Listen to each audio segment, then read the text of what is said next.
అది అడ్జస్ట్ చేయండి.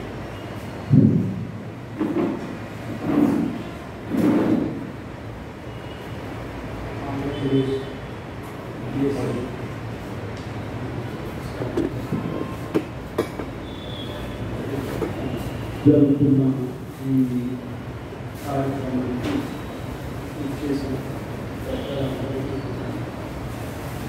ఈ రోజు కార్యక్రమం అలాగే ఈ కార్యక్రమం ఎందుకు జరుగుతుందంటే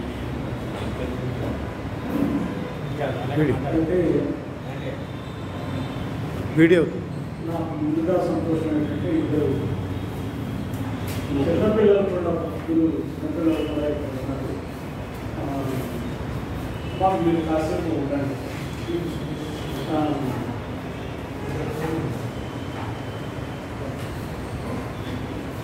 అందరికీ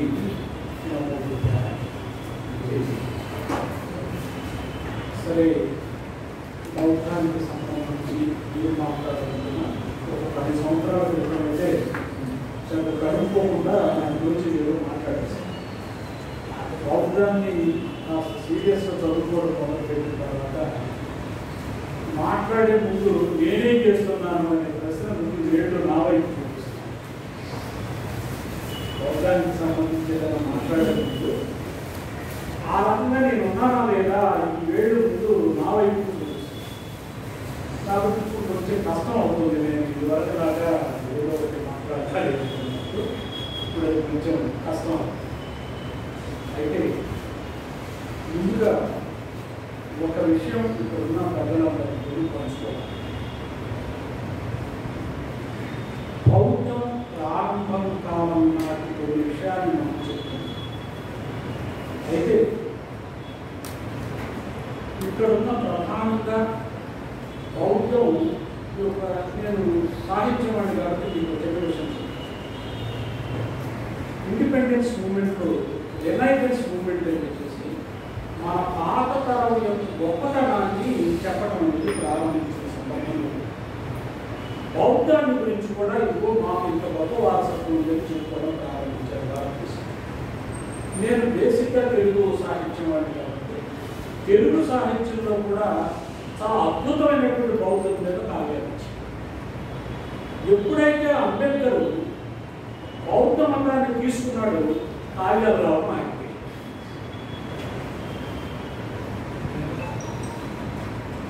ఎప్పుడైతే బౌద్ధం అంబేద్కర్ 56లోకి వచ్చిన మంచి కావ్యాలకి 56 ముందే వచ్చాయి. సౌందర్యనందం కావ్యండి, ఇవి కావ్యండి, ఈ కావ్యాలు కూడా బుద్ధ చరిత్ర కావ్యండి, గొప్ప నారాయణాచార్య గారు రాసింటే ఇవన్నీ కూడా బౌద్ధం మీద వచ్చినటువంటి పూర్ణమాచార్య గారు రాసిన కానీ బౌద్ధం మీద వచ్చిన కావ్యాలన్నీ కూడా 1950-40 ప్రాంతం నుంచే వచ్చాయి. ఈయన ఎవరు పొగడవామి ఇద్దరి భూమి భారతి అని చెప్పుకున్నటువంటి రాయపూడి సుబ్బారావు గారు కూడా బౌద్ధాన్ని గురించి మాట్లాడారు. అది కూడా 56 ముందే మాట్లాడారు. 57 కొరదాడ సరే కొరదాడ ఆయనకంటే చాలా ముందు చనిపోయారు. ఇంకా ఒక అర్థం చెప్పాలంటే అంబేద్కర్ పడుదల ముందే కొరదాడ చనిపోయారు. అంబేద్కర్ అసలు ఇంకా ఆయన చదువు పూర్తి అవ్వనటువంటి సమయం ముందే 1917కే కొరదాడ అప్పారావు గారు చనిపోయారు. కొరదాడ అప్పారావు గారు ఒక వాస్తవ దృష్టితో బౌద్ధాన్ని గురించి అది పైకి రాదు. కానీ రినైజెన్స్ మూవ్మెంట్లో భాగంగా మనకి బౌద్ధం 1956 తర్వాత బౌద్ధం మీద తెలుగులో రాయడం మానేస్తారు. ఎవరు ఎప్పుడైతే ఆయన అంబేద్కర్ బౌద్ధాన్ని తీసుకున్నారో ఆ తర్వాత రాయడం అయిపోయింది. మళ్ళీ 90ల తర్వాత నుంచి మళ్ళీ బౌద్ధం మీద వివిధ రకాల వ్యక్తులు బౌద్ధం కృషి చేయడం మనకి ప్రారంభం. అయితే ఇక్కడ ఒక్క చిన్న విషయం మనకి ఇక్కడ కూర్చున్న మనలో చాలా మంది, అందరూ నేను చెప్పలేదు కానీ చాలా మంది హేతువాద ఉద్యమాలతో, నాస్తిక ఉద్యమాలతో, లేదనుకుంటే మానవవాద ఉద్యమాలతో పరిచయం ఉన్నటువంటి ఇలాంటి వాళ్ళకి ఇప్పటికీ నాస్తికవాదంలో ఉన్నామండి అని చెప్పారు. నాస్తికవాద ఉద్యమాలతో పరిచయం ఉన్నవాళ్ళు వాటి నుంచి ఎంతో అంతో ఇన్స్పైర్ అయినటువంటి కానీ చాలా కొద్ది మంది మాత్రమే అంబేద్కర్ బౌద్ధం తీసుకున్నప్పుడు ఇక్కడ ఒక షెడ్యూల్డ్ కాస్ట్ ఎవరైతే ఉన్నారో చాలా కొద్ది మంది మాత్రమే ఇన్స్పైర్ అయ్యారు. చాలా కొద్ది మంది మాత్రమే ఇన్స్పైర్ అయ్యారు. ఒక రకంగా చెప్పాలంటే కమ్యూనిస్ట్ ఉద్యమానికి దానికి అనుబంధం అని చెప్పలేదు, కానీ అదే స్థాయిలో వచ్చినటువంటి నాస్తిక హేతువాద ఈ ఉద్యమాలు మానవవాద ఉద్యమాలు ఏవైతే ఉన్నాయో వాటికి ఎక్కువగా ఆకర్షితులైనటువంటి దళితుల్లో కూడా ఆ భావజాలం యొక్క పరిధిలో నుంచే బౌద్ధాన్ని చూడడం అనేది కూడా కారణం. ఆ భావజాల పరిధిలో నుంచే వీళ్ళందరూ బౌద్ధాన్ని చూడడం, బౌద్ధం మీద ఊగిసలాటం దృష్టి కొనసాగించడం, ఇందులో బౌద్ధంలో తప్పు ఉంది ఒప్పుంది అనేసి మాట్లాడడం, ఇవన్నీ కూడా ఏంటంటే ఆ భావజాల పరిధిలో నుంచి మాట్లాడుతున్నటువంటి పరిస్థితి. అయితే ఇక్కడ ఒక విషయం చెప్తారు. ఒక రకంగా చెప్పాలంటే అంబేద్కర్ని జీవిత చరిత్ర కాకుండా ఆయన ఆలోచన సీరియస్గా చదువుకోవడం అనేటువంటిది కాలం చేయడం ఇష్యూ లేదు. దళిత మహాసభ ప్రారంభమైన తర్వాత మాత్రం ఆంధ్రదేశంలో అంబేద్కర్ దాన్ని సీరియస్గా చదువుకోవడం. అంతకుముందు లేదని నేను చెప్పడం లేదా, చదువుకున్న వారు ఉన్నప్పటికీ కూడా జనబాబు ప్రచారానికి వెళ్ళి అవును ఈ గురించి ఏదో ఉంది మనం తెలుసుకోవాలి సీరియస్నెస్ మనం చెప్తాం. అక్కడి నుంచే అవును అంబేద్కర్ అనగానే బౌద్ధం కదా కాబట్టి బౌద్ధాన్ని కూడా మనం చదవాలి అనే దృష్టికోణం నుంచి కానీ ఇంతకంటే ముందే దళితుల్లో ఉన్నటువంటి భావజాలం అంటే హేతువాదానికి వీళ్ళు ఆకర్షితులయ్యారు, తర్వాత నాస్తికవాదానికి వీళ్ళు ఆకర్షితులయ్యారు. ఈ భావజాల ప్రభావం ఏదైతే ఉందో అది బౌద్ధాన్ని చూసుకునేటప్పుడు కూడా వచ్చేది. అది ఎలా అనేటువంటిది ఒకసారి నేను మీతో పంచుకుంటాను. అయితే ఇక్కడ ఒక్క విషయం మనం గుర్తుంచుకోవాల్సిన అవసరం. ఈ విషయాన్ని మనం గుర్తుంచుకుంటే బౌద్ధాన్ని మన ముందు ఒక లక్ష్యం ఉంది. ఎందుకంటే అంబేద్కర్ ఏం చెప్పాడు అంటే బౌద్ధాన్ని నా ప్రజలు ఒకటి ఇక్కడ ఒక విషయం చెప్తాను, కుల నిర్మూలన అనే పనిని అంబేద్కర్ పెట్టుకోలేదు. కులాన్ని నిర్మించడం నా పని కాదు అని చెప్పాడు స్పష్టంగా ఎలిగిలేషన్ ఆఫ్ కాస్ట్ పుస్తకంలో. అది ఎవరి కోసం రాశాడు ఆయన? అగ్రవర్ణాల కోసం. అంటే అంబేద్కర్ కుల నిర్మూలన వ్యతిరేక అనుకోకండి, అంబేద్కర్ కుల నిర్మూలన వ్యతిరేకి కాదు, కానీ ఆ పని నేను చేయను. ఎవరు చేయాలి? అగ్రకులాల వాడు చేయాలి. కుల నిర్మూలన చేయాల్సిన పని ఎవరు చేయాలి అంటే అగ్రకులాల వాడు చేయాలి. వాళ్ళే మీటింగ్ పెట్టారు, దానికోసం ఆయన పుస్తకం రాశారు. ఆ పుస్తకంలోనే స్పష్టంగా చెప్పాడు ఇది నా పని కాదు. నా పని ఏంటి అంటే ఏ హక్కులైతే లేని జనం ఉన్నారో ఆ హక్కులు సంపాదించడం నా పని కల్పించేస్తే హిందూ మతాన్ని సంస్కరించడం నా పని కాదు. హిందూ మతాన్ని సంస్కరించడం నా పని కాదు. నాకు ఏది ముఖ్యమైన పని? వీళ్ళ యొక్క హక్కులు కాపాడవలేదు నాకు ముఖ్యమైన పని. ఎడ్యుకేషన్ క్లాస్లో నేను స్పష్టంగా చెప్పాను. కాబట్టి ఇవాళ మనం ఏమనుకుంటే అంబేద్కర్ కుల నిర్మూలన మనం చక్కగా వేస్తూ ఉంటాం కదా. కుల నిర్మూలన ఎవరు చేయాలి అంటే ఎస్సీస్ చేయడం వల్ల సాధ్యం కాదు, ఎస్సీస్ చేయడం వల్ల సాధ్యం కాదు, బీసీస్ చేయడం వల్ల కూడా సాధ్యం. ఎవరైతే కులం మీద ప్రయోజనం పెడుతున్నారో వాడు కులం తప్పని చెప్పాలి. ఎవరైతే కులాల మీద ప్రయోజనం పొందుతున్నారో వాళ్ళు కులం తప్పని చెప్పాలి. కులం తప్పని వాళ్ళు చెప్పాలి. కాబట్టి కులం వల్ల హక్కులు పోగొట్టుకుంటున్నటువంటి వాడు ఎవరైతే ఉన్నారో మాకు ఈ హక్కులు కావాలని పోరాటం అంబేద్కర్ చేశారు. అది చేయవలసిన ఇక అంబేద్కర్ ఇచ్చినటువంటి గొప్ప ఇదేంటంటే ఈ దేశాన్ని బౌద్ధ దేశంగా నా ప్రజలు మారుస్తారు అని చెప్పారు. ఆ మాట మన ఆశీర్వాదుని కొంచెం ఇప్పుడు ఒకప్పటికంటే కొంచెం ఉత్సాహం పెరిగింది. వాడు ఇక్కడ అందరూ ఎక్కువ మంది నా వయసు నాకంటే పెద్ద వయసు వాడు ఎక్కువ మంది ఉన్నప్పటికీ కూడా ఈ ఆలోచన ధారణ మాత్రం కొనసాగడం మనం సాధారణంగా ఏంటంటే మతాన్ని అనుసరించుకునే తప్పిస్తే మతం ఏమిటి అని ఆలోచించుకోవాలి.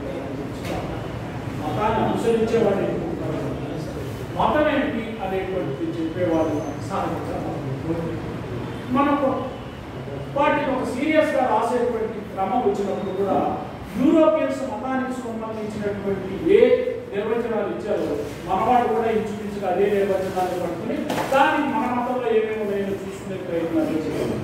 కానీ యూరోప్ నుంచి వచ్చిన మతాలన్నింటికీ ఉన్నటువంటి కొన్ని లక్షణాలు ఏంటంటే ఏదో ఒక సృష్టికర్త, అది క్రైస్తవం కావచ్చు, హిందూ మతం కావచ్చు, లేదనుకుంటే ముస్లిం మతం కావచ్చు, వీటన్నిటికీ ఏదో సృష్టికర్త. వాళ్ళందరికీ తప్పనిసరిగా ఒక పవిత్రమైన గ్రంథం కూడా ఏదో ఒక పవిత్రమైన దేవుడు అనేవాడు ఎవరో ఒక వస్తే ఒక దేవుడు ఉంటాడు కదా. ఆ దేవుడితో పాటు దైవ ప్రవక్తలు కూడా ఉంటారు. అది క్రిస్టియానిటీలోనూ ఉంటారు, ముస్లింలోనూ ఉంటారు, హిందూ మతంలోనూ ఉంటారు. దైవ ప్రవక్తలు తప్పనిసరిగా ఉంటారు. అంతేకాకుండా పాపము పుణ్యము అనేటువంటి భావజాలం కూడా చాలా స్పష్టంగా మాట్లాడుతున్నారు. కానీ ఇక్కడ గుర్తించాల్సినటువంటి విషయం ఏంటంటే మతాన్ని గురించి చెప్పేటప్పుడు ఇది చెప్పుకుంటాం, కానీ ఆసియాలో ఉన్నటువంటి సుమారుగా 5 మతాలు, ఆసియాలోనే పెరిగినటువంటి సుమారుగా 5 మతాలు, బౌద్ధము, జైనము, కన్ఫ్యూషనిజము, షింటోయిజం అంటే టావోయిజం, కన్ఫ్యూషనిజం, టావోయిజం రెండు కూడా చైనాలో పుట్టి పెరిగాయి. షింటోయిజం జపాన్లో పుట్టి పెరిగింది. ఈ 5 మతాలు కూడా దేవుడితో సంబంధం లేకుండా వీటికి దేవుడే. వాళ్ళందరూ కూడా ఇంచుమించుగా ప్రధానమైన ప్రయోజనం ఏంటి అంటే మనిషిగా నువ్వు పుట్టావు కదా, మిగతా మనుషులతో నీ సంబంధం ఏంటి చెప్పబోయేవాళ్ళు. మతం సుఖంగా ఉండడానికి, నేను సుఖంగా ఉండడానికి, నువ్వు సుఖంగా ఉండడానికి, సమాజం సుఖంగా ఉండడానికి మనిషికి మనిషితో ఉన్న సంబంధాల గురించి మాట్లాడమనే 5 మతాలు. అంతేకాకుండా ఈ 5 మతాలకి భావధారని తప్పించేస్తే ప్రత్యేకంగా పలానా గ్రంథమే అనేది కూడా ఇంచుమించుగా 5 మతాలు. ఒక సంప్రదాయబద్ధమైన భావధారని కొనసాగుతూ తప్పించేస్తే బౌద్ధం త్రిపీఠకాల ప్రధానమైన విషయాలు అంటానే తప్పించేస్తే ఇంకా చాలా విషయాల నుంచి బౌద్ధాలు కూర్చున్నాం మాట. జైలు గురించి కూడా తీర్థంకర్లు వాళ్ళకి సంబంధించిన మాటలు వాళ్ళు ఇది చెప్పారంటా తప్పించేస్తే వాళ్ళ ప్రధానమైనటువంటి ప్రధాన పుస్తకం ఉంది చెప్పుకోవడానికి 5 మతాలు. వీటిని ప్రధానంగా ఈ తేడా మనకి బౌద్ధానికి కానీ ఆసియాలో ఉన్నటువంటి 5 మతాలకి ప్రధానంగా అయితే ఇక్కడ ఇవాళ మనం హేతువాదం కావచ్చు, నాస్తికవాదం కావచ్చు, మానవవాదం అనేటువంటి కొత్త మాట్లాడడానికి మనం ఎక్కువగా ఈ 3 అంశాల నుంచి ప్రభావితమైనటువంటి చాలా మంది ఈ 3 అంశాలకు సంబంధించి చెప్పుకునేటప్పుడు ఒక 2 విషయాలు మీ అందరూ పంచుకోవడం ఈ సమయంలో బాగుంటుందని అనుకుని ఒకటి ఏంటి అంటే మానవవాదం కానీ, హేతువాదం కానీ, నాస్తికవాదం కానీ ప్రధానంగా ఏదైనా సరే మీరు అన్వేషించండి, పరిశీలించండి, ప్రయోగం చేయండి, స్వయం నిర్ణయం తీసుకోండి. ఖచ్చితంగా బౌద్ధం కూడా 5 విషయాలు చెప్పారు. బుద్ధుడే అంటాడు, ఏం చెప్పానని కూడా నమ్మకండి, నువ్వు పరిశీలన చేయి, బాగుంటుంది లేకపోతే. అంతేకాకుండా బౌద్ధం మరొక పని ఏం చేస్తుంది అంటే జైనం విస్తరించలేదు, కానీ భారతదేశంలో ఉన్నటువంటి బౌద్ధం ప్రపంచ దేశాలకు విస్తరించింది. కానీ బౌద్ధం ఏం చేసింది అంటే ఈ పరిశీలన కానీ, పరిశోధన కానీ, స్వయం నిర్ణయం కానీ నువ్వు నిర్ణయం తీసుకో. ఇది మంచిదా కాదు నిర్ణయం తీసుకో. ఇది మంచిది కాదు అనుకుంటే మానేయండి, ఇది మంచిది కాదు అనుకుంటే మానేయండి. అంతే ఆయన ఏం చేశాడు అంటే ఈ పరిశీలన, స్వయం నిర్ణయం అనేటువంటి ఈ భావనాలు ఏదైతే ఉందో బుద్ధుడు తన బౌద్ధంలో ప్రయోగించాడు, కొనసాగించాడు. ఇక తర్వాత ఆధునికంగా ఉన్నటువంటి ఈ హేతువాదం అనేది, మానవవాదం అనేది మనిషి యొక్క నైతిక జీవితానికి సంబంధించినటువంటి స్పష్టమైన అభిప్రాయాలు ఏమవుతుంది. నాస్తికవాదం కావచ్చు, లేదు హేతువాదం కావచ్చు, మానవవాదం కావచ్చు. నైతికంగా మనిషి బ్రతకాలని కోరుకుంటాయని అందులో అనుమానం లేదు. కానీ నైతికంగా మనిషి బ్రతకాలనుకుంటే ఏ రకమైనటువంటి మార్గాన్ని అనుసరించాలి అనే దాని దగ్గరకు వచ్చేటప్పటికి వాటిల్లో ఏకాభిప్రాయం లేదు, కానీ స్పష్టమైన అభిప్రాయం కూడా. హేతువాదులు మనిషి నైతికంగా బ్రతకడానికి ఫలానా మార్గాలు అనుసరించాలి అనేటువంటి స్పష్టమైనటువంటి వ్యవహారం. మానవవాదులుగా లేదు విడదు అంటే వాడు నైతికతకు వ్యతిరేకం కాదు, పెట్టుకోవాల్సిన విషయం. నైతికత మీద వాడికి ఆలోచన లేవేదా, కానీ స్పష్టమైనటువంటి మనుషులు అనుసరించాల్సినటువంటి ఒక మార్గం ఏదైతే ఉందో ఈ 3 వాళ్ళ దగ్గర ఏదైతే ఉందో స్పష్టంగా లేదు, లేదని చెప్పడం లేదు, స్పష్టంగా లేదు. కానీ మనిషి నైతికత మీద, నైతికంగా మనం ప్రవర్తించడం అనే దాని మీద చాలా స్పష్టమైనటువంటి ఆలోచనలు అవుతున్నాయి.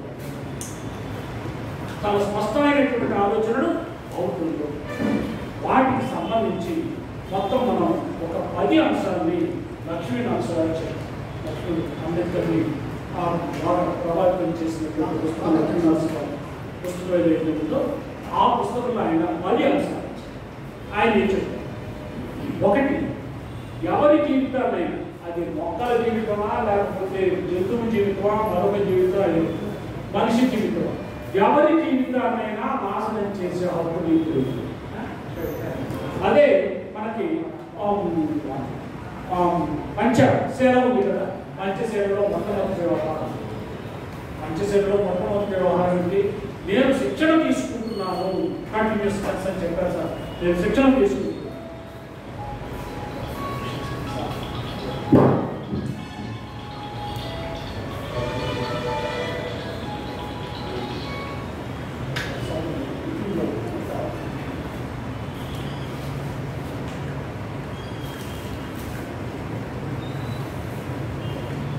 కాబట్టి ఎవరినైనా సరే చదువుతాం.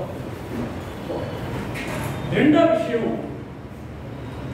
మాంసాహారం తింటే మంచిది కాదు. ఇప్పటికీ పేపర్లో వ్యాసాలు రాస్తుంటారు, మాంసాహారం తింటే మంచిది కాదు. పనికి మాలిన వాళ్ళందరూ వ్యాసాలు రాస్తారు.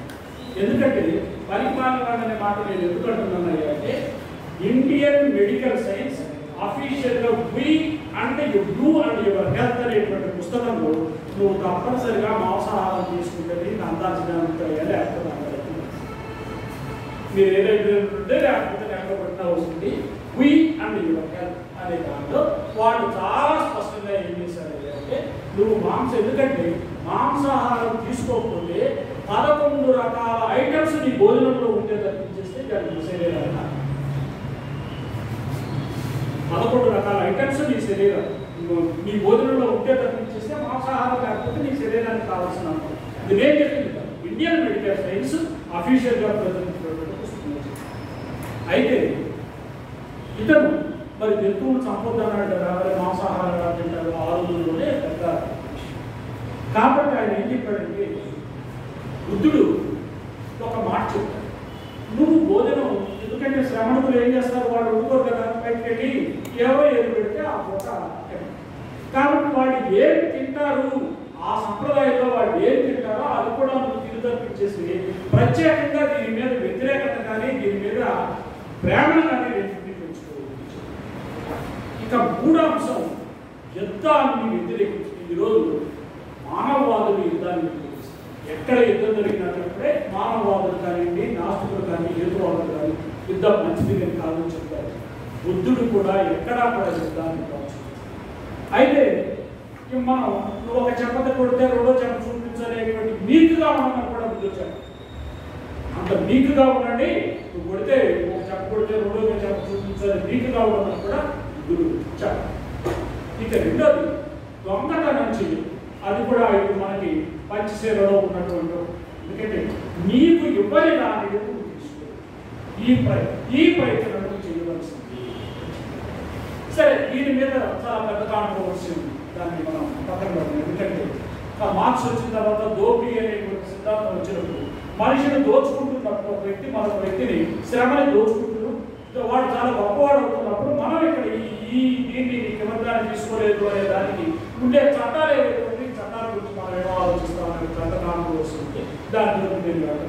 కానీ సాధారణంగా మనం ఏంటి అంటే, నీకు ఇవ్వని వస్తువు ఏదైతే ఉందో దాన్ని నువ్వు తీసుకోవద్దు అనేటువంటి బుద్ధుడు చెప్పాడు. ఇక రెండోది కామేశు ఇచ్చాచార ఏదైతే ఉంది మీ అందరికీ తెలిసింది, దాని మీద ఒక నైతికత జీవితాన్ని. తర్వాత వర్తకం,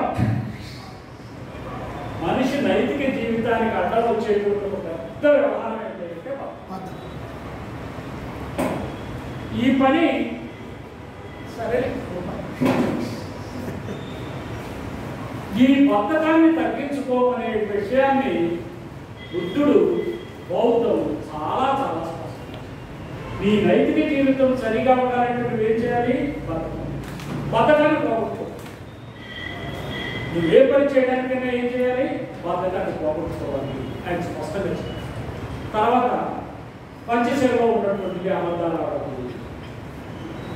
దీని తర్వాత మనం మాట్లాడేటువంటి మాటల్లో కూడా ఏముండాలి అంటే చాలా స్పష్టంగా ఎదటి వాళ్ళని ఇబ్బంది పెట్టకుండా మనం మాట్లాడడం అవసరం లేనప్పుడు మాట్లాడాలి. మాట్లాడకుండా ఉండడం కంటే మౌనంగా ఉండడం మంచిదనుకుంటే మీరు మౌనంగానే ఉంటుంది. కానీ తప్పనిసరిగా మాట్లాడాల్సి వచ్చినప్పుడు మాట్లాడాలి. అంతే తప్పించేసి మాటల గురించి గోరడంత నిర్ణయించడం బాగుంటుందో. ఎందుకంటే చెడు మాటలు చెప్పేవాళ్ళు, ఇది చేసేవాళ్ళు, నానా రకాల వీటన్నిటికీ మీరు అదుపు చేసుకోవాలి అని చెప్పేసి బౌద్ధులు చెప్పారు. కాబట్టి మన మాట తీరు అనేటువంటిది ఏం మాట్లాడాలి, ఏం మాట్లాడకూడదు అనేటువంటి మన మాట తీరు ఎన్ని ఇబ్బందులు పడుతుందో ఈ విషయాలు బాగుంటుంది నైతికతలో భాగంగానే. ఎందుకంటే ఈ మనకి అబద్ధాలు చెప్పేవాడు కూడా ఉంటుంది, అబద్ధాలు చెప్పేవాడు, అబద్ధాలు ప్రచారం చేసేవాడు కూడా ఉంటుంది.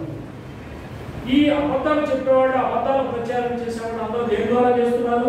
మాట ద్వారా చేస్తున్నారు. మీకు ఒక చిన్న విషయం, యూపీలో ఈ యాత్ర జరుగుతుంది. ఆ యాత్ర జరుగుతున్నప్పుడు ఈ ఒక జిల్లాలో వెళ్ళే యాత్ర చివరి దగ్గరకు వెళ్ళేటువంటి దీంట్లో ఏం చేశారు అంటే, సరే చాలా పార్టీలు ఎన్డీఏలో ఉన్న పార్టీలు కూడా దాన్ని వ్యతిరేకిస్తారు.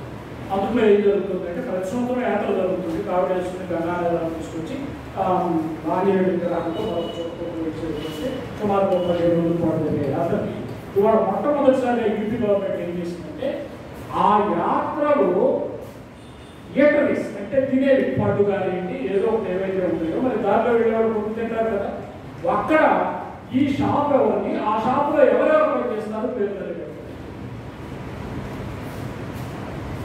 ఎందుకంటే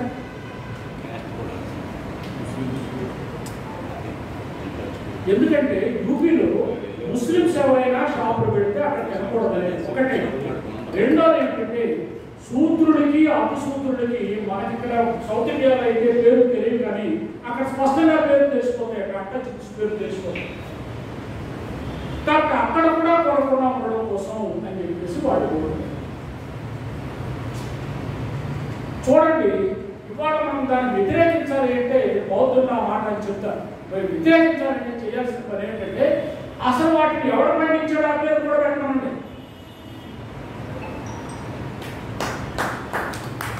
ఇప్పుడు అమ్మేవాడి పేర్లు పెట్టమంటున్నావు కదా, కానీ ఇప్పుడు ఏం చేయాలి మనం? అరటికాయలు పండించిన వాడి పేర్లు, ఒడ్లు పండించిన వాడి పేర్లు, ఒడ్లు మూర్చిన వాడి పేర్లు, సపోటా పండించిన వాడి పేరు, వాడి పేర్లు కూడా పెట్టడం తినడం మానేస్తారు. అంటే ఎంత ఈ మాట తీరు ఎంత దుర్భాగ్యం చెప్తుంది. ఒక జీవ జారీ చేశారు, ఒక జీవ జారీ చేశారు. దాని మీద చాలా పెద్ద గొడవ యుద్ధులు జరుగుతుంది. ఇప్పటి వరకు ఏ సంఘటనకి స్పందించని మాయావతి కూడా దీని మీద వ్యతిరేకంగా మాట్లాడుతున్నారు. చాలా వాటికి స్పందించకుండా ఉన్నారు. ఆవిడ కూడా దీని మీద స్పందించింది. కాబట్టి ఏంటంటే మన మాట తీరు ఏం చేస్తుంది అంటే మనం మంచి నైతికతకి చాలా ప్రధానమైన విషయం మన మాట తీరు, దాన్ని కూడా బౌద్ధం చెప్పి. తర్వాత ఏంటి అంటే నిస్వార్థం గురించి మాట్లాడతాం. న్యాయం, సమానత్వం, ఈ రెండు విషయాన్ని నైతికతలో భాగంగానే ఇక్కడ ఒక విషయం మనం మాట్లాడుకోవాలి. ఇండియన్ కాన్స్టిట్యూషన్లో ప్రియాంబుల్లో మొట్టమొదటిగా జస్టిస్ ఫర్ ఆల్ అనే మాట ఉంటుంది. ఎందుకంటే స్వేచ్ఛ, సమానత్వము, సౌభాగ్యం కంటే ముందు ఉండే మాట జస్టిస్. జస్టిస్ గురించి అంబేద్కర్ మార్చారు. సమానత్వాన్ని నేను అంగీకరించడం లేదు, ఎందుకంటే బొంబాయి అసెంబ్లీలో మాట్లాడుతున్నప్పుడు అంబేద్కర్ చెప్పిన మాట అదేమిటంటే సమానత్వం మీద అంబేద్కర్ మాట్లాడింది ఇదేంటి, ఎందుకంటే ఆ కాంటెస్ట్ సమానత్వాన్ని నేను అంగీకరించడం లేదు, నాకు కావాల్సిన న్యాయం. సమానత్వాన్ని నేను అంగీకరించట్లేదు, నాకు కావాల్సిన న్యాయం అని ఆయన ఉదాహరణ చెప్పాడు. ఏం చెప్పాడు అంటే మన ఇంట్లో ఒకటి అనారోగ్యం చేస్తుంది, ఆయన ఇచ్చిన ఉదాహరణ చెప్తారు. అనారోగ్యం చేసినప్పుడు అనారోగ్యం చేసినటువంటి బిడ్డ ఎవరికి ఆడబిడ్డ కావచ్చు మగబిడ్డ కావచ్చు తల్లి ఏం చేస్తుంది అంటే కోడి మాంసం చారు కాసి వాడికి త్వరగా అనారోగ్యమైనది కావాలని ఇస్తుంది. మిగతా వాళ్ళు ఎవరికి ఇంట్లో ఎవరికి ఇస్తుంది? ఎవరికైతే అనారోగ్యం చేసిందో వాడికి మాత్రమే కోడి చారు ఇస్తుంది, మిగతా ఇంట్లో ఎవరికి. కానీ ఇప్పుడు అందరూ వచ్చి నాకెందుకు కోడి చారు ఇవ్వడం లేదు మాట్లాడుతున్నారు దాని మీద అందరూ దాన్ని యాక్సెప్ట్ చేస్తారు. ఏమైనా యాక్సెప్ట్ చేస్తారు? అయ్యో వాడు ఆరోగ్యం బాగాలేదు వాడు కోరుకోవాలి కాబట్టి వాడికి ఇస్తున్నారు. అక్కడ వాడికి న్యాయం జరుగుతుంది, సమానత్వం.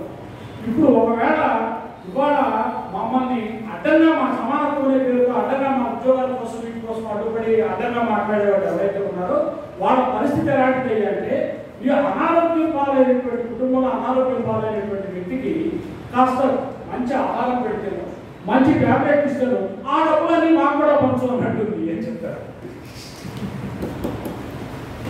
కాబట్టి సమానత్వంతో పాటు ఉండాలి, న్యాయం కూడా ఉండాలి. కాబట్టి మన నైతికతలు సమానత్వము న్యాయము ఈ రెండు అంశాలు తప్పనిసరి గౌతమ బుద్ధుడు చెప్పాడని చెప్పడం బౌద్ధం తప్పనిసరిగా ఆశించింది. ఇక తర్వాత ప్రేమించడం, మన చుట్టూ పరిసరాన్ని ప్రకృతిని అన్నిటినీ ప్రేమించాలి అని చెప్పేది. ఇవన్నీ నైతికతలో భాగంగా పంచశీల మనందరికీ తెలుసు. వాటితో పాటు యాడ్ చేసినటువంటి 10 అంశాలని నైతికతలో భాగం చెప్పారు. ఎందుకంటే ఆధునికంగా వచ్చినటువంటి ఒక భావనాల మనుషులు నిద్ర లేనటువంటి ఒక భావనాలు ఏవైతే వాటికి వీటిని మనుషులు ఇంకా నైతికంగా బ్రతకడం కోసం ఏం కావాలంటే స్పష్టమైనటువంటి ఆలోచన ఇచ్చినటువంటి అంటే దేవుడు లేదనేటువంటి ఆత్మ లేదనేటువంటి మతం ఏదైతే ఆ మతం జీవితం మనుషుల మధ్య నైతికత చాలా ప్రధానమైన విషయం ఇచ్చినటువంటి మనం చాలా అంశాలు ఇచ్చాం. ఇక మరొక విషయం మీతో పంచుకుని నేను మీతో పంచుకునే విషయాన్ని ముగిస్తాను. మరొక విషయం ఏంటంటే బౌద్ధంలో ఉన్నటువంటి మరొక ప్రధానమైన విషయం మనకి పంచేంద్రియాలు. పంచేంద్రియాల గురించి చాలా విస్తృతమైనటువంటి వ్యవహారం. దానితో పాటుగా బౌద్ధం మరొక విషయం ఏం చెప్తుంది అంటే ఆత్మని బౌద్ధం అంగీకరించాలి. కానీ మనస్సు ఉంది కదా, మనస్సు 6వ ఇంద్రియం. ఈ మనస్సు ఈ పంచేంద్రియాలతో ఉన్న శరీరం ఎప్పుడు ఆగిపోతుందో అప్పుడే ఆగిపోతుంది. మళ్ళీ అది ప్రత్యేకంగా ఎక్కడి నుంచో వచ్చి ఆత్మలాగా ఎక్కడ చూడుకోండి ఇవన్నీ ఎందుకంటే ఆత్మ గురించి చెప్పే ఒక ఆర్గ్యుమెంట్ ఏమిటి అంటే ఆత్మ ఉంది అనే దానికి చెప్పే ఒక ఆర్గ్యుమెంట్ ఏంటంటే ఇప్పుడు ఏం కదా నా కళ్ళు పడుతున్నాయి, ఎవడన్నాడు నీ కళ్ళు కానీ నీ కళ్ళే కదా అవి, మరి నా కళ్ళని ఎందుకు చెప్తున్నాను? నా కాలు మునిగింది, నా కాలు పుట్టింది అనేసి అంటున్నాను. నీ కాలే కదా, ఎవరైనా కాదన్నాడు, నీ కాలు కాదని అనలేదు కదా. కాబట్టి ఏంటి అంటే ఈ నా నా అంటున్నావు అంటే నీరే కదా, నీ దాని కానీ నా నువ్వు ఎందుకు చేయాలి? కాబట్టి ఈ నా అనేటువంటి ఈ శరీర కంటే బలమైంది ఏదో ఉంటుంది, అదే ఆత్మ. చూసుకోవాలి ఆత్మ సంబంధించిన ఆత్మ ఎటువంటి పెడుతుంది కూడా ఉంటారు పక్కన. కానీ ఆత్మని బౌద్ధం అంగీకరించింది. కానీ దేన్ని అంగీకరించింది? మనస్సు అనేటువంటి ఇంద్రియం ఒకటి ఉంది. శారీరక ఇంద్రియాన్ని మనం ఏ రకంగా అయితే శక్తివంతం చేసుకోగలమో మనస్సుని కూడా శక్తివంతం చేసుకోవడం ద్వారా నైతిక జీవితాన్ని అలాగే సామాజిక జీవితాన్ని మనం మెరుగుపరుచుకోగలమని చెప్పేసి చాలా స్పష్టంగా చెప్తుంది. బౌద్ధంలో ఉన్నటువంటి మానసిక శక్తులను పెంచుకునే దాని మీద కమలాకరణ ఈ మధ్య చనిపోయాడు సైకియాట్రిస్ట్. అతను దాని మీద ఒక పెద్ద పుస్తకం రాశాడు. కేవలం బౌద్ధంలో ఉన్నటువంటి మానసిక శక్తులు పెంచుకునేటువంటి దాని మీద ఆధునిక మానసిక శాస్త్రానికి బౌద్ధానికి ఉన్నటువంటి విషయాన్ని చెప్తూ ఆయన ఒక పెద్ద పుస్తకం రాశాడు. పత్రికలో ఆ పత్రిక పేరు గుర్తులేదు. ప్రతి వారం దాని మీద రాశారు. సరే, అయితే ఈ మానసిక శక్తుల్ని మనం పెంచుకోవాలి. ఎలాగంటే ధ్యానంలో ఒక ధ్యానం ఏంటంటే ఒక ధ్యానం చేసేటప్పుడు ఒక మాట ఏం చెప్తారంటే మనం సౌండ్ను కూడా ధ్యానంగా చూపించాలి. కామ్గా కూర్చున్నప్పుడు మనం కూర్చుని అసలు ఎన్ని రకాల సౌండ్స్ మనకు వినిపిస్తున్నాయి ఒకసారి ఆలోచించుకోవాలి. మనం ఎప్పుడు పట్టించుకోము. కానీ ఒక్కసారి మనం కూర్చుని కళ్ళు మూసుకుని కూర్చుని, లేదు మీకు ఎలా వీలైతే అలా కూర్చుని ఒక్కసారి అసలు ఎన్ని రకాల సౌండ్స్, 10 సౌండ్స్ ఉంటున్నావా, 20 సౌండ్స్ ఉంటున్నావా, లేదు 11 సౌండ్స్ ఉంటున్నావా, ఒక్కసారి సౌండ్స్ లెక్క పెట్టుకోండి. అలాగే భోజనం చేసేటప్పుడు కూడా బౌద్ధంలో ఉన్న సంప్రదాయం ప్రకారం ఏంటంటే అన్నం బాగుండలేదా, రుచిగా ఉందా నీకు సంబంధం లేదు. నువ్వు కళ్ళు మూసుకుని తినేదాన్ని ఏం చేస్తావయ్యా అంటే అది జాగ్రత్తగా నమ్ముతూ అందులో ఏ రుచి ఉందో ఆ రుచిని మాత్రమే మనం స్వీకరించాలి. మనం ఆ పని చేస్తే అందులో పొలగా ఉండొచ్చు, చేదుగా ఉండొచ్చు, తిరిగా ఉండొచ్చు, ఏదో ఆ రుచులే స్వీకరిస్తాం తప్పితే ఈ మొత్తం అందంగా ఉండగా మనం తినడానికి రుచిగా ఉందా లేదా దానికోసం మనం చూస్తాం తప్పితే అసలు అందులో అన్ని ఏ రుచులు ఉన్నాయో మనకు. కాబట్టి మానసిక శక్తుల్ని మనం పెంచుకోవచ్చు. మన మనస్సుని మనం కంట్రోల్ చేసుకోవడం ద్వారా మనం మానసిక శక్తుల్ని పెంచుకోవచ్చు అనేటువంటి ఒక బౌద్ధ దృక్పథం మనకి ఆధునిక కాలంలో వచ్చినటువంటి. ఎందుకంటే మనసుని కంట్రోల్ చేయొచ్చు, థెరపీస్ వాళ్ళ బోర్డు అని వచ్చేసి అవి ఖచ్చితంగా ఆధునికమైన శాస్త్రీయమని మనం చెప్పలేము. కానీ ఖచ్చితంగా ఏంటంటే మానసిక శక్తుల్ని పెంచుకోవచ్చు. మన మానసిక శక్తుల ద్వారా దుఃఖాన్ని నివారించుకోవడానికి మనం శక్తిని పెంచుకోవచ్చు అనేటువంటి ఆయన స్పష్టంగా చెప్తే మానసిక శక్తుల్లో ప్రధానమైనటువంటి శ్రద్ధని మనం పెంచుకోవచ్చు. శ్రద్ధగా ఉండడాన్ని మనం పెంచుకోవచ్చు. తర్వాత వీర్యం అంటే ఎనర్జీ, శక్తితో పని చేయడాన్ని మనం పెంచుకోవచ్చు. అది మన చేతుల్లో ఉండేటువంటి సతి లేక ఎరుక. దీన్ని గురించి పూర్తిగా నాకు విషయం తెలియాలి అనేటువంటి పట్టుదల మనకు ఉంటే దాన్ని మనం పెంచుకోవచ్చు. ఆ పట్టుదల ఉంటుంది, మనసుకే ఉంటుంది. తర్వాత ఏంటి అంటే సమాధి అంటే ఏకాగ్రత ద్వారా మనం మన శక్తిని, మానసిక శక్తిని మనం పెంచుకోవచ్చు. ప్రజ్ఞ, ప్రతిదాని గురించి ఇది అని తెలుసుకుంటా ప్రజ్ఞని పెంచుకోవడం ద్వారా మన మానసిక శక్తిని మనం చేసుకోవచ్చు. అయితే మానసిక శక్తుల్ని పెంచుకోవడానికి అవరోధాలుగా ఏమున్నాయో కూడా ఆలోచించాలి. మానసిక శక్తుల్ని పెంచుకోవడానికి అవరోధాలుగా ఏమున్నాయి అని దాన్ని కూడా ఆలోచించాలి. ఒకటి, ప్రతిదీ కావాలనేటువంటి ఇది నాకు కావాలి అనేటువంటి కోరిక ఏదైతే ఉంటుందో అది మన మానసిక శక్తులు పెంచుకోవడానికి చాలా పెద్దగా అడ్డుగా తయారు. ఎందుకంటే ఏది కావాలని మనం కోరుకుంటామో ఏం చేస్తాం, దానికోసమే మనం కృషి చేస్తాం తప్పించేసి మిగతా వీటి కోసం మన కృషి మనకు తగ్గిపోతుంది. రెండోది ఏంటి అంటే వ్యాపార అంటే ఏదో కొన్ని అంశాల మీద మనం ద్వేషాన్ని కానీ తిరస్కారాన్ని కానీ మనం పెంచుకోవడం ప్రారంభించాలి. ఎవరైనా ఏదో ఒక విషయాన్ని చెప్పడం ప్రారంభించాలి, అది చెత్తరా అనుకున్నాం, వాడు మాట్లాడడం ప్రారంభించిన వెంటనే చెత్త, వాడికి ఏమీ తెలియదు, అదో పనికిమాలినతనం అనే విషయాన్ని కానీ ఎప్పుడైతే మనం ప్రారంభించేసామో అది ఒక పని ఏది జరుగుతుందో ఆ పని మీద మనం వ్యతిరేకతను కానీ తిరస్కారాన్ని కానీ మనం ఎప్పుడైతే పెంచుకోవడం ప్రారంభిస్తామో ఏమవుతుంది అంటే మనలో ఒక రకమైనటువంటి మానసిక శక్తుల్ని పెంచుకునేటువంటి కాకుండా మానసిక శక్తులు తిరస్కరించేటువంటి పరిస్థితి మనకు వస్తుంది. ఇక మూడోది దినవిధి. ఇందాక చెప్పాం, శక్తుల్ని పెంచుకోవడంలో బద్ధకం అనేటువంటి, అలసత్వం అనేటువంటి నైతిక విషయాల్లో చెప్పాడు. మానసిక శక్తుల్ని పెంచుకునే విషయంలో కూడా బద్ధకం, అలసత్వం అనేటువంటి మనల్ని ఇంచుమించుగా ఇక్కడ ఉన్న ఇంక్లూడింగ్ నాతో సహా ఎక్కువ మంది బద్ధకస్తులే ఉన్నాం. ఏదో విషయంలో మన పథకాన్ని కొనసాగించేవాళ్ళని మనం దాన్ని పెంచుకోవడం అనేది. తర్వాత ప్రతిదానికి దిగులు పడిపోవడం, ఆందోళన పడిపోవడం, ఏమైపోతుందో అనేటువంటి వ్యవహారాలు ఏవైతే ఉన్నాయో అవి కూడా మనకి ఏం చేస్తాయి, మన శక్తిని పెంచుకోవడంలో, మన మానసిక శక్తిని పెంచుకోవడంలో అడ్డులు ఉంటుంది. ఇక విచికిత్స, గుడిసలాట, ప్రతిదానికి ఇదా కాదా చేద్దామా చేయొద్దా ఖచ్చితంగా అనుకుని గుర్తుపెట్టుకోవడం లేదు. ప్రతిదానికి గుడిసలాట స్థితి ఏదైతే ఉంటుందో అది కూడా మన మానసిక శక్తులకి ఏం చేస్తుంది అంటే అవరోధంగా ఉంటుంది. ఈ శక్తుల్ని ఎలా పెంచుకోవాలి అనేది కూడా బౌద్ధంలో ఉంది. కానీ ఇంకా ఇప్పుడు అవి కూడా ఉన్నాయి. కానీ ఇంకా మన మిత్రులు చాలా సమయం అయిపోయింది, నేను ఇంతకంటే ఎక్కువసేపు మాట్లాడడం కూడా మనం ఈ సమయాన్ని పంచుకోవడం ఎందుకంటే మంచిది కాదు. ఎందుకు బౌద్ధం మీద శ్రద్ధగా చదువుతున్నటువంటి మిత్రులు ఎంతో మంది ఉన్నారు. అంతేకాకుండా ఆ శ్రద్ధ పెరుగుతోంది. జనం కూడే పరిస్థితి రావడం లేదు. దాన్ని ఎక్కువ మంది దగ్గరకు బౌద్ధాన్ని తీసుకెళ్ళగలిగే పరిస్థితి మనకు రావడం లేదు. దీన్ని చేయడానికి ఖచ్చితంగా పని చేయాలి. పని చేయడం తప్ప మరొక మార్గం ఏమీ లేదు. అంటే ఒక విషయం చెప్తాను. హేతువాదులు మొన్న ఈ మధ్య ఒక వ్యాసం చదివారు.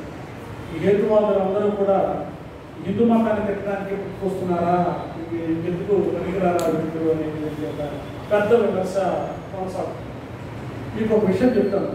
డాక్టర్ కొవ్వూరు పేరు నాస్తికత్వం తెలిసిన వాళ్ళందరికీ తెలుసుకోవచ్చు. డాక్టర్ కొవ్వూరు పేరు నాస్తికత్వం గురించి తెలిసిన వాళ్ళంటే డాక్టర్ కొవ్వూరికి తెలుసు. కొవ్వూరి గారు మొట్టమొదటి చేసిన పని ఏమిటంటే సింహళంలో బౌద్ధంలో ఉన్నటువంటి అసంబద్ధమైన విషయాన్ని హేతుపరంగా ఆయన విమర్శ చేశారు. తర్వాతే ఆయన భారతదేశానికి వచ్చి మిగతా విషయాలు. అలాగే మనకు ఉన్నటువంటి ఎంఎన్ రాయ్ కానివ్వండి, ఇది త్రిపునేని రామస్వామి చౌదరి గారు కానివ్వండి, వీళ్ళు భారత్లో చదువుకునేటప్పుడు అక్కడ హేతువాదులు మొట్టమొదటిగా ఎవరి మీద మీటింగ్లు పెట్టుకున్నారు? బైబిల్ మీద, బైబిల్లో ఉన్నటువంటి అసంబద్ధ విషయాల మీద హేతువాదులు మీటింగ్లు పెట్టుకుని అయ్యో మన మతం గురించి మనం కూడా మాట్లాడుకోవచ్చు కదా అని వీళ్ళు ప్రారంభించారు. కాబట్టి ఏ మతంలో పుట్టినవాడు ఆ మతంలో లోపాలు తెలుస్తాయి కాబట్టి హేతువాదు అది మాట్లాడతాడు తప్పించేస్తే వాడు తెలియని మతం మీద పట్టుకుని తిట్టమంటే ఎక్కడ చెప్తాడు? సాధ్యం కాదు. కాబట్టి అయితే బౌద్ధం ఏం చెప్తుంది, బుద్ధుడైతే ఏం చెప్పాడంటే నువ్వు ఒక మతంలో పనిచేసి నా దగ్గరకు వచ్చావు, మళ్ళీ అది చాలా తప్పండి అని చెప్పవద్దు నువ్వు అని చెప్పాడు. బౌద్ధం అన్ని సంప్రదాయాలతోనూ అన్ని వీటితోనూ ఏం చేసిందంటే సహజీవనం చేసి తన మంచిని వాళ్ళకి నింపే ప్రయత్నం చేసిన తప్పించేసి వ్యతిరేకించే భావాన్ని పెంచలేదు. కాబట్టి ఆ రకమైన దృష్టితో మనం ముందుకు వెళ్ళగలమని చెప్పేసి భావిస్తూ ఈరోజు ఎందుకంటే బౌద్ధం ప్రచారం ప్రారంభమయ్యి ఇంతకాలం ప్రపంచవ్యాప్తంగా దాని ఆలోచన వారిని ఆధునిక కాలం వచ్చిన తర్వాత ఇంకా పెరగడం ప్రారంభించినటువంటి ఒక స్థితిలో మనం ఉన్నాం. అయితే ఖచ్చితంగా ఒక నిరాశాజనకమైన పరిస్థితి ఉన్నప్పటికీ కూడా ఒకప్పటికంటే, ఎందుకంటే 1990ల ప్రాంతం కంటే 2024-25 ప్రాంతాలు వచ్చేటప్పటికి చాలా గ్రామాల్లో ఈ రోజు జరుగుతుంది, చాలా పట్టణాల్లో కానీ ఈ రోజు జరుగుతుంది.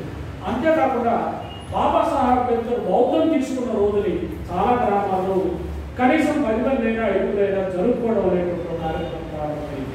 ఎందుకంటే నేను ఒక్క విషయం చెప్పి చూపిస్తాను. నేను ఒకసారి బాబాసాహెబ్ అంబేద్కర్ చెప్తాను.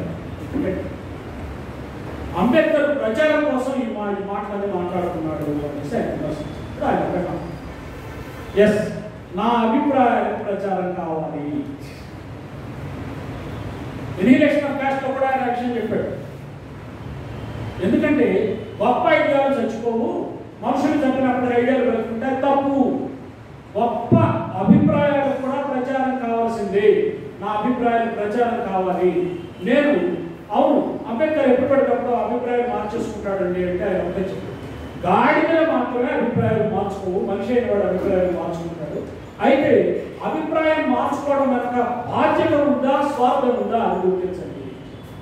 అభిప్రాయం మార్చుకోవడం వెనక బాధ్యత ఉందా, స్వార్థం ఉందా అది మాత్రమే గుర్తించుకోండి. అభిప్రాయాలు మారడం అనేటువంటి ఒకటి బౌద్ధం అదే చెప్తుంది. ఏది శాశ్వతంగా ఉంటుంది, ఏది నిరంతరం ఏమవుతుంది, అదంతా మారుతూనే ఉంటుంది అని చెప్తుంది.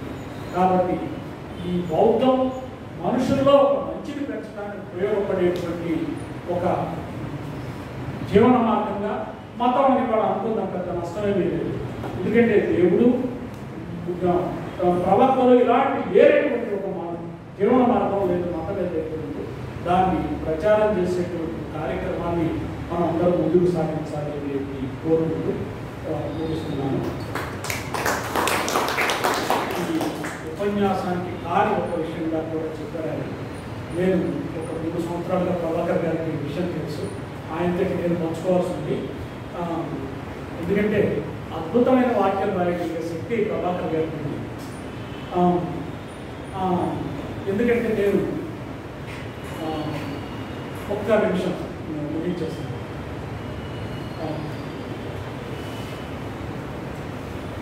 ఈ ఒక సరే అంబేద్కర్ వాల్యూమ్స్ చాలా కాలంగా చదువుతున్నాను, రిటైర్ అయిన తర్వాత ఇది పనికొస్తుందా పనికిరాదా అనేటువంటి ఆలోచన. అంబేద్కర్ వాల్యూమ్ 55 ఏది కూడా 500 పేజీలు పడతాయి. 55 అదే వాల్యూమ్ ఎక్కువ అయితే సుమారుగా 1200 పేజీలు.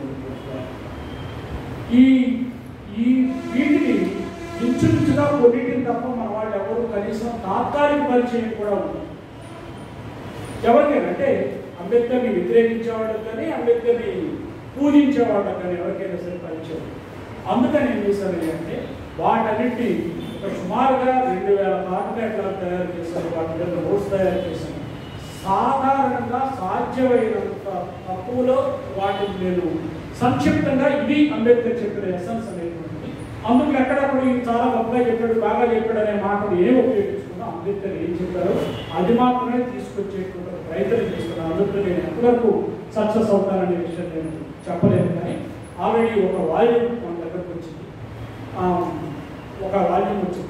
నేను కనీసం ఒక 7 నెలలు మొత్తం వర్క్ పూర్తి చేయాలి అనే ఒక నిమిషం కూడా వృధా చేయకుండా కూర్చుంటున్నాను. నేను ఒకే ఒక పని నా కూతురు పెళ్లికి సంబంధించిన ఎక్కడ సంబంధాలు వస్తుంది తప్ప మిగతా పనులన్నీ కూర్చుంటాను. చివరికి నాకు వాళ్ళ ప్రతి నెల 3 సార్లు తిరగాల్సి వస్తుంది.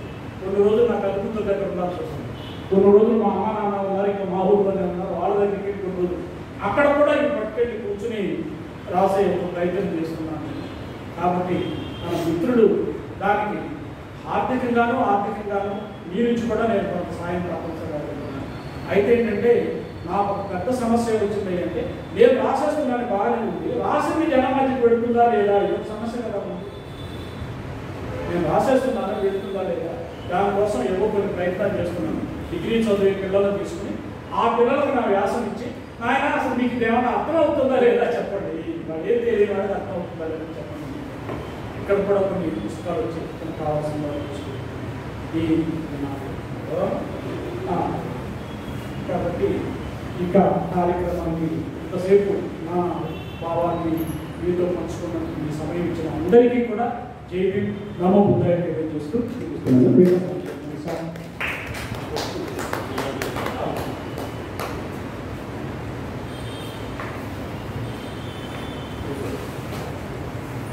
adopted